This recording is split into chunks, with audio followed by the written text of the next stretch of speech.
Hello, everyone. Welcome back. Last game of the day. I'm still Pasta, still joined by Glitter Whiskey, and we have another bang up for you. Empire Gaming versus Team Cook. What's your thoughts on this one? Well, I think it's the map that we all kind of hoped to see. It's going to be Skyscraper. Don't get to see it played too often, so I think it's the No. great equalizer. Second Maybe time in the potentially season. second time in the season. So, get yourself prepared for some incredible strats. Get your notebook out. Let's write it down. Get ready for ranked. I honestly, this one for me could go either way. Yeah, it's tough to call. Obviously, because we don't see it that often. We've only seen it played once. And it will play out differently like every single time. So it's very tough to call which way it'll go, just purely based on that. But I think we might see defending just be a little bit more favored.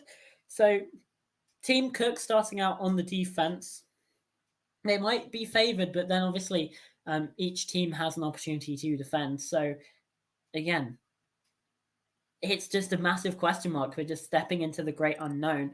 With that, who do you think is going to win this one? Well, I think I'm going to stick with the fans on this one. They've been right one and wrong one, but in this case, I think I'm going to stick with Empire Gaming and potentially see them. I mean, so here's the tough part about Skyscraper, right? It's the same thing with a couple of different of the square mats. It's tough to get into sight. So if the attacking team is able to find some leverage and grab some of that real estate fairly quickly, I think that they'll probably be set themselves up for success. If Empire Gaming can get 2 or 3 on their attacking round, I say they're probably going to be the ones to come out on top of that. But got to get in, got to find those kills, and got to find those early round wins. Otherwise, I mean, it could be a runaway. Yeah, absolutely. It's tough. It's going to be really tough to try and see who edges it out. I reckon this could be another close one again. Obviously, I said that about the last game, and look what happened. So it's not set in stone, but this one has all the hallmarks of a close game. There's these teams kind of low middle-ish seeds coming into this. Obviously, it's a big question mark as well, the map, stepping into that frontier where you really have no idea what's going to happen. It's tough. It's really tough.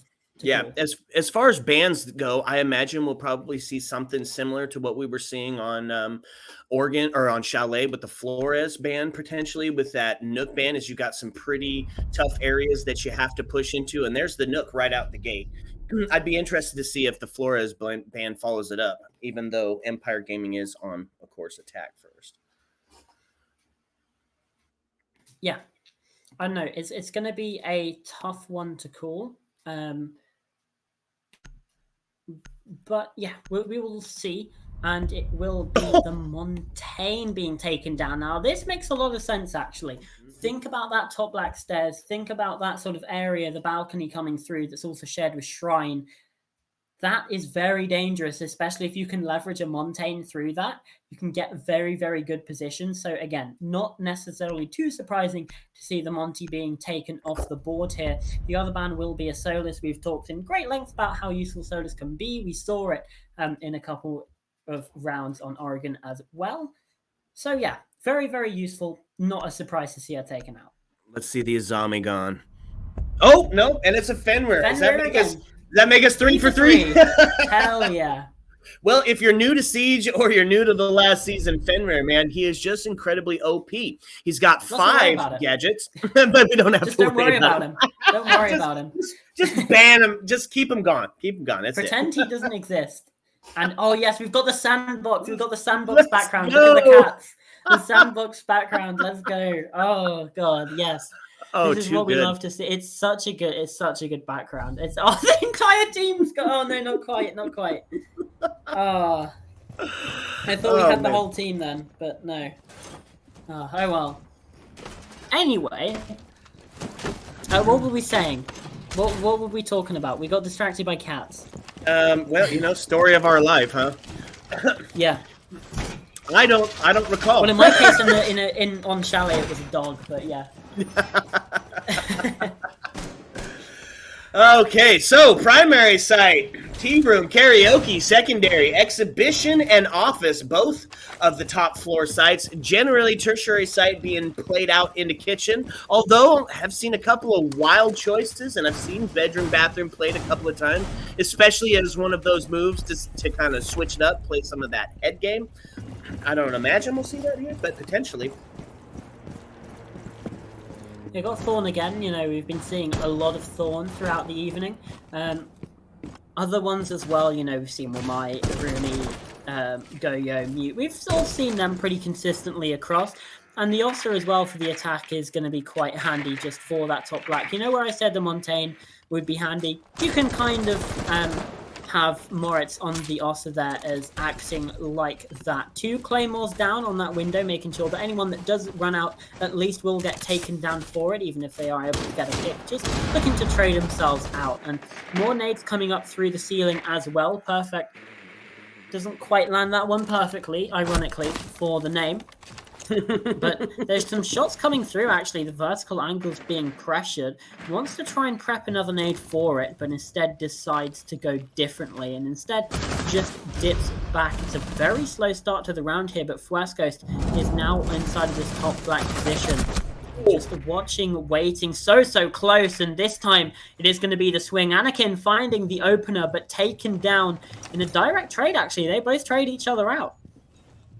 Yeah. Oh, there we go. A lot of damage done onto the Mute as that grenade does fly out. They're still hard pinging. What is...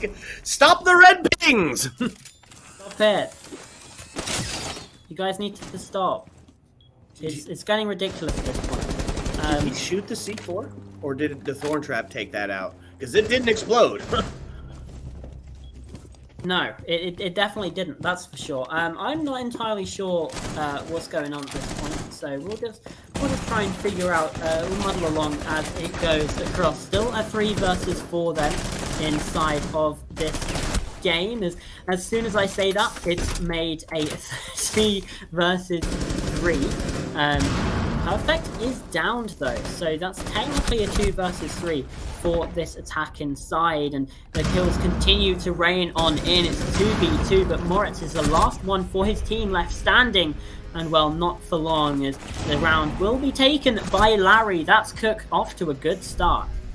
Yep, and we said it was defensive sided. Everybody knows it's defensive sided, so first round going to the defense. In the best of one, got to prove yourself adaptable. So as we head to exhibition and office, gonna see if maybe we change up a little bit of the speed and pacing of the game. Yeah, it's very possible. Obviously, this one sometimes is the primary instead of karaoke tea. It just depends on personal preference for the teams, depending on which one's the primary, which one's the secondary, but definitely top floor showing that prevalence. It's kind of a similar thing on Oregon. Do you go top floor first? Do you go basement first? They're the 2 strongest sites, and teams will choose which one's their primary, which one's the secondary.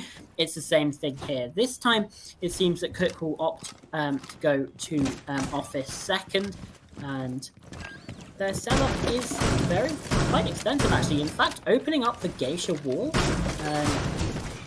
Not too sure about that one, but yeah, reinforcing up the drum wall, but Geisha being opened up is certainly a choice. It is certainly a choice, making this one of the games of all time. For sure. Oh, they did end up closing it. Out of all the games, no, that's no, wrong. that they closed still drum. have the Yeah, exterior. Yep. Still, the exterior will open, which again, confusing. But sure, out of all the games, this is one of them. We want to continue down that road. Yeah, look at it's just given them that sort of line of sight already. Like, that's what I don't get. You just get one Selma breach on there, you're fine, you're laughing. Like, it just feels like you've kind of made if you've just given a step for the attackers, you just done something for them. I don't really understand. But it seems like Cook is still off to a good start. Manakite going to be taking down the first player. That's first Ghost off EG going down. The Ashe taken off the board early. I guess the entry player is entering, but you really want them to be finding the frags. And there's the Flores making great use of those Rotero drones, getting that deployable off and forcing Warden back into the Dragon area a little bit deeper. They're going to start droning themselves in and maybe potentially take this contest. Zala's going to get that replicator in and point out exactly where Warden's sitting. Body bounce, just a little 360. Just, you know, putting some style on it. Moritz taking a lot of damage there from the shrine window. Obviously, that is just going to be Manakai again in that position. Feeling a lot of the heat, a lot of the pressure. Perfect is coming through as well, but Sanity's the player who falls. Manakai is second in the round.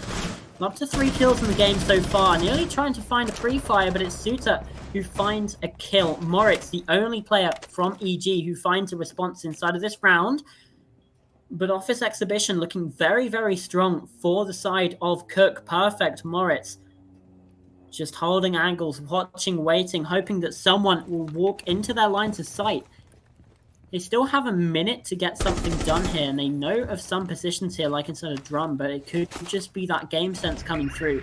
RC Rotero gonna make its way down that heaven hallway, down past shrine towards drum, but yeah, this just looks like a very unwinnable situation. Shots going wide, and what more can you do, really, than just try and take a few pot shots, because you're not winning this, and C4 confirms it. The C4, yep, ends that in a dramatic fashion. It was a jiggle peek back and forth, but not enough in a 1v4. That's 2 rounds to the defense. As we now head to tertiary, we're going to see it in kitchen. So expect to see a lot of top floor play, right? We saw it on Chalet. We saw it on Oregon. Skyscraper is going to be no different. We're going to see a tea room sort of setup. Hopefully to claim that verticality, have somebody up there, a couple of people up there playing their lives, stalling that time as time waits for no man. Really going to play into their favor, looking to solidify round number 3. And to do so, they brought out the slowdown capabilities of both the Castle and the Azami. And they're going to couple that with the support of the Mira and the anti-intel. I love this. Yeah, I love this defensive setup for sure. Yeah, and like I mentioned, all of those architect operators that Ubisoft classes are ones that can really change the geography, the layouts of rooms, you know, Mira, Azami, Castle. All of those fundamentally alter the geography of the map, and all of them being brought along is such an oppressive force. And with the Fenrir now coming through as well, you almost have a 5. You have 5 operators who are just incredibly strong. So obviously, Solus and Fenrir banned out, but then you have Azami, Mira, and Valkyrie. And you will often see 1, if not 2, of that 5 being banned out in every single game because of just how strong they are. And Castle has his moments as well. You know, we're seeing him quite a bit now as some of that meta is switching, going from that to traditional siege style to a little bit more contemporary. And Castle's along for that journey.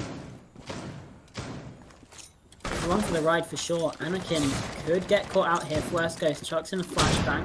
He's trying to burn out these ADSs for the nade to come through, but it only does a little bit of damage. Moritz not quite hitting the mark in this occasion, and they've spotted Suter on that left-hand side as well. Anakin pushing up, however, not able to find the kill. First Ghost is going to get taking that first kill. Snacks as well. A lot of damage dealt, but you have the Thinker alongside, able to juice everyone back up. The revive is coming through here, and it's a lovely C4 from Supper. Manakai as well, getting on in this Nitro Cell action. Moritz finding something back for EG, but this is such a commanding position for the side of Cook. Maybe a little bit less now as Supper himself gets down, and Suter nearly catches a swinger perfect, gets wallbanged himself in such a difficult position, dipping, dodging, weaving out of the way of all of the bullets, now sitting in the back of the tea room, just behind one of those half walls, and not for much longer as the kill comes through. Perfect shuts it down, makes it man advantage. Sanity secures that, and Manakai, last player left standing. The Vector is good, but not at that sort of range, not at that sort of distance, and the recoil can just get away from you sometimes, as this player has just found out. With a minute left as well, EG such a strong position here. It'd be massive clutch if Cook are able to take this 3-0 lead. Oh my God, finds the first one. It's 5 HP in a dream. It's the story of the underdog here as they start to push into sight. Sanity looking to catch Mira on the rotate. And we're going to start to see the plant to go down. Ace going to get that to 50, to 25, and we're going to go ahead and stick that. Now putting us into a 2v1 post plant. Sledge looking for that vertical kill. Yeah, Moritz looking for the vertical angle. It's difficult for Manakai though in this position. Just slowly peeking across, and they feel like the angle's being watched. Just spotting maybe a little section of the head there. What a shot from Manakai! Oh my lord! So 1 versus 3 successfully has so much time for the defuse, and this is a 3-0, 5 HP, maybe even less by the end there, and a 1 versus 3 to boot. Cook are cooking here. Kitchen and barbecue certainly where they want to be. It all adds up for a 3-0 lead. Don't mess with the cook in the kitchen. And they proved why as they now send themselves 3-0. They do the full rotate, going to head back up to karaoke and tea room. Second verse, same as the first. I imagine we're going to be seeing some pretty similar play here. Sheesh, man. What a clutch. Yeah, that was electrifying. That's one of those moments that I'll look back on and smile, in a few years to come, maybe. That a lot of players don't get the opportunity to have that sort of clutch inside of the game. So, yeah, massive play there from Manakai, and I just loved seeing that. That was such a fun round. You said that Vector could be absolutely devastating, and it just sang out in all of its glory. It's kind of a little bit similar situation as we were seeing on the last. If they swing that at the same time, potentially it's a different scoreline for that last round. But unfortunately, they took that 1v1v1 and lost every single one of them. Yeah, you've got to be taken. You can't be just feeding 1v1s. But even though they're on 5 HP, one shot headshot, one bullet to kill. All it takes is that headshot, and the kill comes across. And if you don't have the information, it's even easier for the player in the clutch to actually get it across the line, and that's exactly what happened. 7-0, the KD for that player. Now on the go, still got the need to put my teeth back in. Still got the Vector in hand. There we go. And looking to cause even more of a nuisance in this round. I don't know who it was, but never mind, it was Anakin. And they've been taken down by Moritz. Just tried to go for the jump out and ill-advised. Finally finding themselves a bit of a body balance in their favor, as Empire now sits up 5-4. 5-2 as I said it, but it gets traded out again as we put ourselves into a 4-3 as Finka, the next to fall on, was that a jump out? Yeah. Yeah. I could have sworn they had 2 claymores on that. Apparently not. Too. Apparently not. Not too sure about that one, but hey. Cook still in a disadvantage though. And EG, that previous round, maybe has just fired them up a little bit. You don't want to be losing that one. There's only 2 ways you can go from that. You can either get massively disheartened or you can come back swinging. Well, it certainly feels like the latter is a strategy employed by the attacking side at the minute. Half the round now. A bit of time being wasted by the defense, but Sanity's able to find another kill onto Larry. 5 HP himself, but still decent advantage for this defensive side. That's a lovely pick. The impact grenade comes through from Manakai, continuing to drag Team Cook across the line here.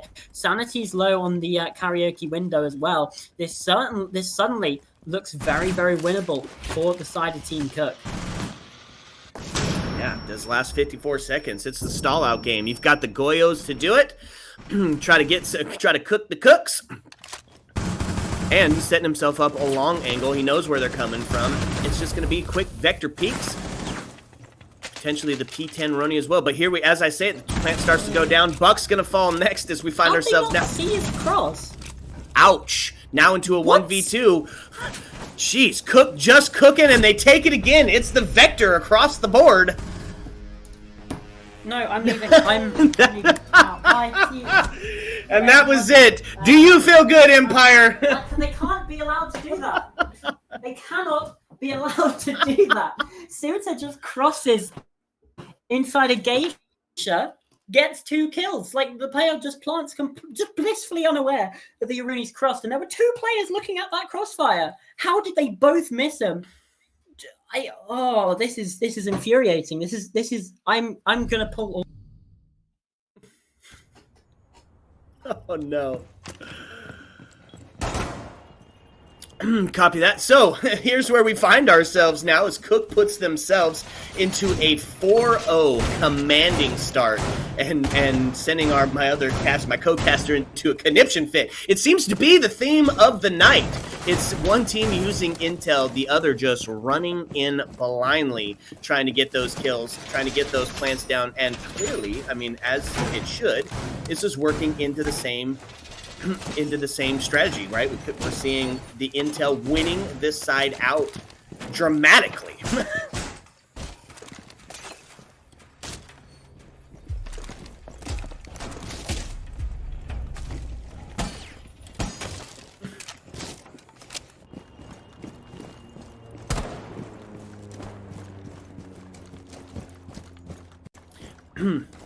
And so here's what the attacking side brings to it. They've got to find themselves a way to stitch around together. And to do so, they did bring out the ace. We're going to bring out that florist to try to clear out some of that extension utils that is going on. Bandit going to be trying some trick action as only the Bandit can do. They brought the Thatcher along, of course, to try to combat that. And already we've got Selma charges on the top of the lobby window there, or lobby door that has opened up that sightlines, and we have got full tea room exhibition site control.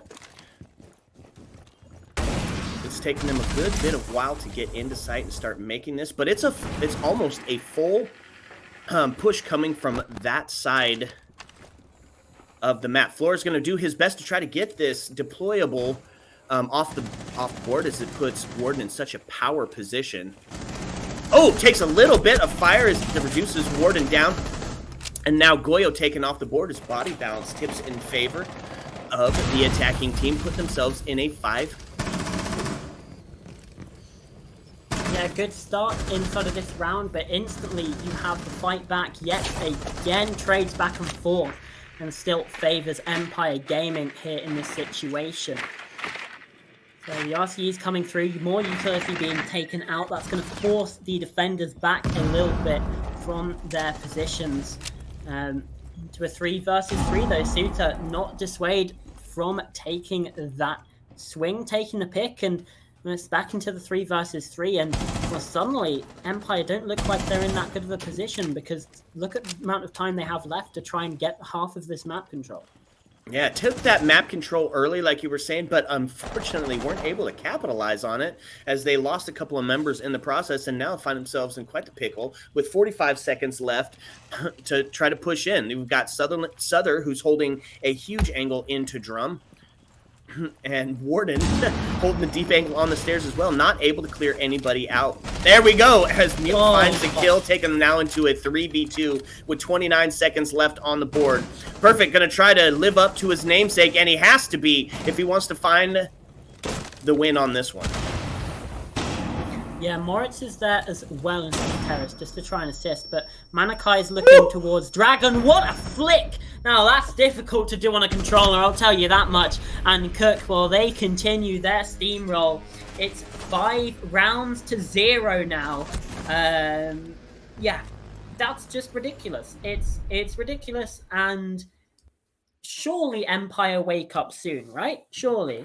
Boy, tell you what, you really don't want to find yourselves facing a 6-0 on the half. I mean, it means it takes 1 round in this best of 1 to find yourself the dub, and Empire would have to climb back from a huge deficit. If they find themselves 1 here, you're not going to be happy about it, but you're at least going to have 1 going into it, and you get yourself that solid base on the turnaround. 6-0, it's just demoralizing. It's almost impossible to come back. and it's slow down City as they go back and bring out both or all of them again. It's the Azami, it's the Mira, it's the Castle, and the Mute. I mean, it's just a great defensive setup for that they're going to be holding T-Room and Karaoke with. And it worked last time. Yeah. Potential to work again if they can't find out a new plan. How do they adapt? How do they come back from this? And just look at Malachi as well. 10-0 with 3 assists to boot. That's mighty impressive. Inside of 5 rounds as well. That's a 2K12, by the way. 2 kills per round on average. Just how do you combat that? How do you start shutting Malachi down? Because it seems like he can do no wrong at the minute. It seems that the obvious answer is the double push. It's the intel. But, I mean, we saw a little bit of that in the last round, and they still were not able to deal with this just absolute menace. I don't know. Could be too little too late here. It's got to start with finding their first round, and it's got to be here. Yeah. I mean, last time around, it was very close. They got it to a 3 versus 1, and then Malachi went off. So, this time, if you don't allow the clutch, you should be pretty good. Tertiary bomb site for the defense. It's where you expect the attack to win. But Moritz did go down first, thanks to Anakin. Perfect as a trade, but that's a lovely C4. Continuing a reign of terror here on Skyscraper is Malachi with a lovely Nitro cell up and still watching this jump in for Sanity. Fee just jumps in here. Malachi should hopefully catch it. Obviously, could have dropped off the angle, but no, still waiting for the hop in through the window. Anakin's up here as well on the upstairs, looking towards that karaoke window and those main stairs. Everything is coordinated. Everything from Cook is perfectly placed. Obviously, you know, their attacks could be a different story, but right now they look super, super strong. There he is again. 12-0. Unreal. The man is just going crazy. The trade out does ring out as Perfect gets taken off the board. We're now putting ourselves into a 3v1, and it's looking like with a minute 15, defense could be finding themselves a perfect half of Siege. Unless we see this clutch. It's Finka, right? She's got the juice, could give herself a little bit of health, but it's too little too late. She goes down, and that's the end of the first half story. Defense just running away with these rounds. Yeah. There's not much you can do really in that situation, is there? It's pretty difficult it's pretty difficult to get this one across the line for Empire. Just one mistake, one slip up, and Cook are able to get the win on the board. And yeah, it's unfortunate, right? Because obviously you had that clutch come through. I feel like if Malachi doesn't get the clutch round 3, this half maybe is 3-3-4-2. But the momentum is now just fully in the swing of Team Cook, right? It's not something that you can actually really back up against when you're 5-0 down. It's incredibly difficult to do that even. Although, that being said, I have seen a comeback from 6-0 down. So it is possible. It's and exciting it's happened in gameplay. Tier 1 as well. That's not just like Tier 4 shenanigans. That's happened in Tier 1. So, you know, it's all to play for here for Empire, but they look solidly disheartened inside of this one. Yeah, to bring that back from a 6-0, we're going to have to see a whole new style of gameplay. We're going to have to see the buddy system employed. I would focus a little bit more on traps. You know that the attacking team is going to be sending just about everything they got for the first couple of rounds because they only need to find one. You know, one quick execute can be the difference maker here. But if they're able to find themselves a few rounds, you know, really get this setup back into it, you know, could see that climb back. But it's got, like I said, it's going to have to be some gameplay we haven't seen out of Empire today. Yeah, that's for sure. So yeah, it's. I just don't really see a way that they can come out of this. Snacks is aggressive still. So, you know, EG aren't necessarily you know, hold up in the sight. They're not going for any sort of turtle strat. Still at least a little bit of confidence in their roaming abilities, which, you know, is pretty good. But when you come up against Malachi 12-0, the perfect 2 KPR, is very, very difficult. Although this is a good position, taking out the drone, not able to get the kill though. Souther somehow, some way, finding the pick. And that's a very poor start. All the C4 comes out, not going to be able to connect with anyone, anything. No damage dealt. There we go. There's a pick. That's what we want to see. There we go. Empire Gaming, perfect, is doing something right before being taken down by Larry. It's still a 3 versus 3. Manakite, first death of the game, taken out, and this is a new fortune for Empire Gaming with just Anakin left alive. Oh, eventually, they're going to be able to get their first round unless a clutch comes through. We've seen a 1 versus 3 from a player on this team before, but history won't repeat. Lightning does not strike twice. And finally, eventually, we have a round for Empire Gaming. And look at that. It was the cross setup. It was the communication. It was the buddy system. They were making sure that they were in place to take those refrags in case the life was lost. And turns out they stitched one together. It's still sitting on match point. It's a climb that Empire has got to come back from. But this is the start. That's number 1. Yeah. Every journey starts with a single step. That's true. That's profound. Hell yeah. It's almost too profound for a game of Tom Clancy's Rainbow Six Siege. But you know, he was a prolific author, Tom Clancy. You know, I feel like we can kind of get away to have our philosophical thoughts into this one without it feeling too out of place. You know what? You're driving that boat, and I'm along for the journey. Let's go. Hell yeah. Let's go. By the end of this game, we're going to be debating the existence of like just anything. Is life real? Is humanity real? Especially if this goes to like overtime, I feel like I will have gone insane. So yeah, you know, we might very well be questioning our own existences by that point.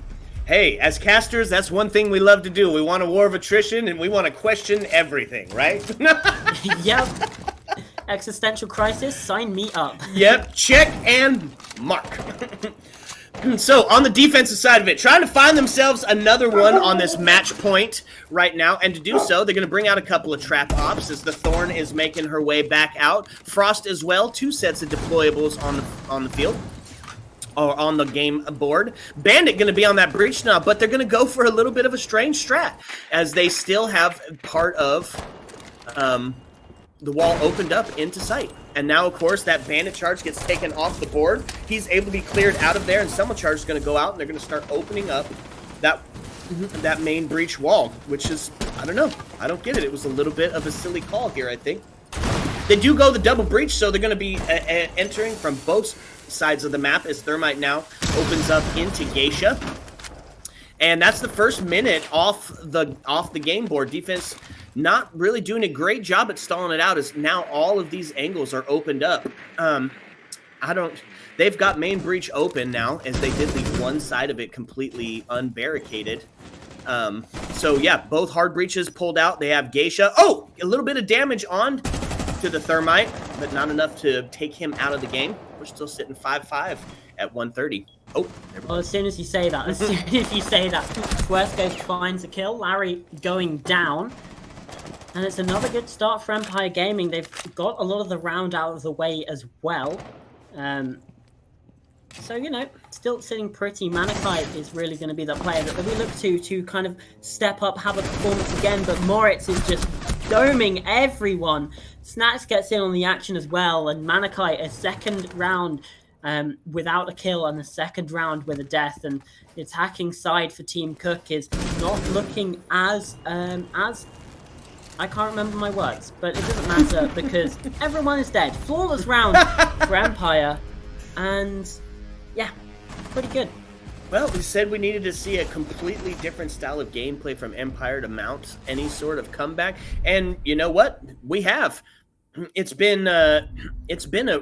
was really both great 2 defensive rounds. I questioned the barricade on the site wall, but it proved to be quite effective, as they weren't worried about them opening up the wall into sight, able to just take those contests and take those gunfights. And now we head down to the tertiary, and instead of going to kitchen, like I said, we see it sometimes. We're going to see it here. It's a bedroom, bathroom defense. Well, isn't that exciting? That is certainly, yeah, it's a rarity, but you do get it occasionally. Yeah.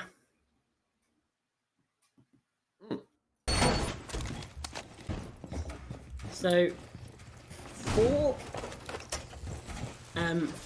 Empire, then this is really the true test, the true challenge, is that tertiary bomb site. Yes, this will be the one that they have to win. The first two primary, secondary sites almost guarantee victories if you got any sort of siege gameplay in this comp scene. But here's what I love. You're seeing the Amaru and the Ying coming out, which is a potential for a quick execute, and I love the quick execute. It's probably one of my favorite parts of siege games. Especially when it's done well. If it's done sloppily, then it can be infuriating. But when it's done well, oh, it's a corker to watch. And there we go. And they're not using a red ping. They've used a yellow ping. Hooray! Hey! Always good. Yeah. Perfect's position is noted then. The Mozzie inside a drum. Just being watched. The rotation way is being held by Souther. But obviously, I mean, Perfect could just sit there for the entire round if he wanted to. But here's the Yings into that top floor. Larry with a pick. Not able to get the second. 180 was nearly there. Nearly collected the shots. But nothing to be found for it. So now going hunting as well down those main stairs. And, well, Perfect has just kind of been left alone a little bit. Still this top floor control being heavily contested by this defending side of Empire, because obviously it covers the entire bomb site. And Souther could get a kill here as well, but no, just sneaking on through. If they don't have any sort of proximity alarms or anything, he could get a kill completely on his own here, but no, spotted out and is going to get a lot of damage dealt to him. Now getting taken down as well by Moritz, the UMP ringing on through. And suddenly, Team Cook, yet again, they don't look very favorable in this situation. Nope, we set ourselves now into a 4v3. Just over a minute left on the game board, and Empire, they are coming alive here. They're just waiting for their defensive rounds. Yeah, absolutely, and Kai goes down yet again. This time it's Worst Ghost sitting behind the dragon. A lot of damage dealt back to him by Supper, but again, it's not going to be enough. There's a kill as well from Perfect. They weren't aware of the position inside of Terrace. Gets one kill, and now looking for others. Flashbang through. He knows a position behind the drum. Ring around the rosies, and, well, one will fall. It's going to be the Bandit. Fuesco's coming down. Still 2 players left to find, and 40 HP for the Thermite. But if they can get this clutch across, then that's going to be the game. And it's a 2v1. 20 seconds left on the board. It's all falling onto the shoulders of the Thermite, who finds himself one on the triple. 14 seconds. Got to get inside. Got to find that kill. He's going to potentially bait out the plant. Nope. Oh, there it is. Yep. Gets off it. Here's the Tomahawks coming. And here comes the swing. Ooh! He could have stopped the plant. Wow. I don't see why you would push for the kill there. Especially when you have to vault in to get there, right? It's as easy as sticking that plant and then swinging on the pre-fire, and the game is over. Yep. Unfortunately for Team Cook, they lose another one. It's 3 in a row as Empire Gaming has mounted a full rotation. Gonna head back up, try to run it back. Are we gonna see 6-6 here? Oh, we joked about it in the beginning, but hold on to your sanity. Oh, no. Please, Team Cook, close this out. I don't think I can handle an overtime. I really don't not on a 6-0. I mean, that would be absolutely incredible on the side of Team Empire. 1 round away from defeat and a huge mounted comeback. That would be absolutely huge. Look at that. They've got 3 C4s on the board. They're looking to do some damage in a very explosive way. Yeah. And one player who we saw a lot in that first half is Kai. We haven't really spoken Kai's name apart from pointing out that he's just died without a kill for every round this half. You know, we need to see that player having an impact again. A large part of Cook's success in the first half has been almost entirely absent. Obviously, you don't want to pin it on one player, but if they want to have some sort of shoe-in, they need to have Kai finding those kills. Oh, look at that. Cheeky waiting for that potential spawn peek. Well, I love that angle. And here we go, as Larry's going to start making his way with that devastating DMR. Gonna get those rings out, try to figure out where the heck. And here we go, Bandit going for the Bandit trick, able to take that thermite charge off the board. That was great play there. And whips around to hold those stairs. Don't be trying to push on it. Yeah, very well played by Moritz there. This time thermite on that office breach is gonna get it across, but the bomb site is karaoke teat, so they still have a lot of control left to gather. Moritz has rotated back towards drum. Obviously, they don't necessarily need to hold onto exhibition, onto office too heavily. Instead, showing their presence, forcing the drones, forcing that double check, and then just hanging back to that next line of defense onto this halfway mark of the map. And this is where you really start to get towards the bomb site now. This sort of halfway line, you can see it between Drum and Terrace and between Shrine and Dragon. That is going to be where that's where the damage is dealt. And it's up here going down first, not necessarily a kill, but still down to about 20 HP. Kai as well taking a lot of damage, and it's not looking good for Cook yet again. No kidding. Boy, some really low health. Just a couple of pieces of shrapnel to take them out. As Ash tried to hold and find themselves a kill, it's going to give them that advantage as they're trying to push on in, but Mort's just doing a great job. Oh, man, there's a caster curse. Oh. What a shot from Zava, though. Yeah, did a wonderful job of stalling out that time. Now putting themselves into a 5v2. It's 40 seconds left. They're trying to put this one away. It's a 4v2, all resting onto the shoulders of Perfect and the Wamai. And as I say it, it's all now left up to Perfect, who does find himself one. P10 Runny rings out and takes the shot. It's a 1v3, 23 seconds left. He's got to try to stall this one out. Boy, they are coming at him from everywhere, and the plant's going to start going down as Thermite's going to get it to 50, and that's going to be it. Perfect. There it is. Ripped off the board as the L85 sings, and the round has ended.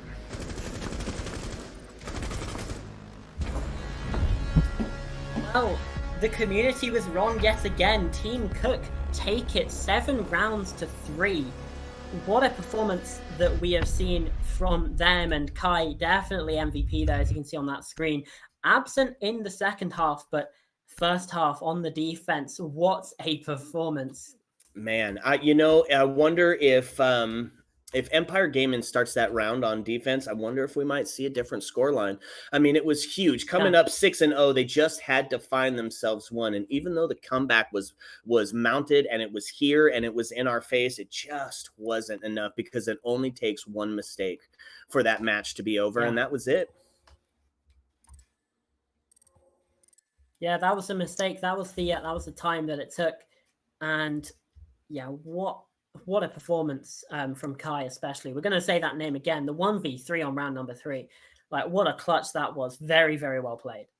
Yeah, probably one of the funnest clutches I've seen really in a long time. The 1v3, the vertical kill, the kill across the open headshot wall. Yeah, just insane. It was just absolutely beautiful and led to probably the reason that not probably, is the reason that Team Cook takes that for sure.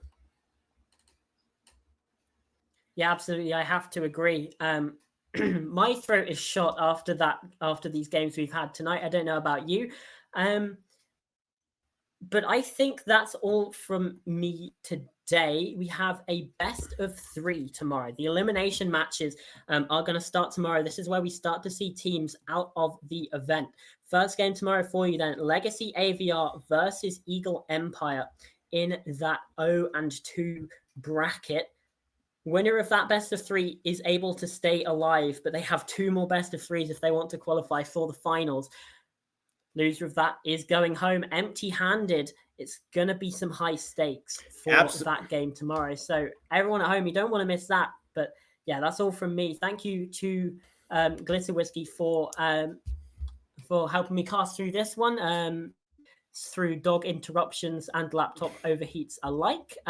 We've had Nanos on the production, Tyro observing as well. Thank you to everyone behind the scenes. And obviously, thank you everyone at home for watching. We hope you had a wonderful time this stream through Chalet, through Oregon, and through Skyscraper. It's goodbye for now. Ayo.